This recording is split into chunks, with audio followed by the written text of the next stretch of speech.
morning sir. Mao ni ang phase 1 sa among sa among introduction ang grinding machine, anti-vibration mount or anti-vibration holder. Tapos paano lang ako sa katungkal? Katayin siya ng forma ba? Katong holder sa ano ba yun? Ay ba? I-try mo ba yung sketch kung madali ko ba? At ang galing yung drawing mo. Pagkagaling drawing mo. Ila ko ulit yung drawing mo.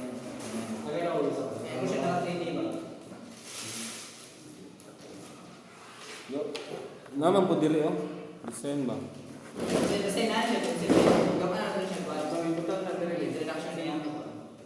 Wala sa kung kanya na. Di ba ka ako? Wala, okay naman siguro ni.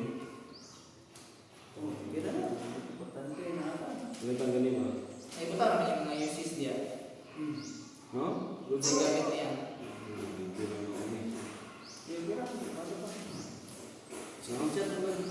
Wala kang ganun. Pero Ang kon wala niya yung scope na ano sa ibang paggamit niya siya yung mga positive side yung downside niya sa Kung sa positive ka, nana mo yun ay kuwagin. nandiyan yun dyan. Na ang positive side yun, maka-concept good posture, kita mag-maintain sa good posture. Kung good posture nyo, Kung yan na naman yung grinder research ako ito may ano ba portable ka rin dili kay hago ba, dili mas patig ba? Di aja naman sa imong mga tangtang patig, pero malis lang patig. Di sa blender ka, maginahanap ka, huwi na kayo kay imong position sa Mali ba? imong. Mali siya na?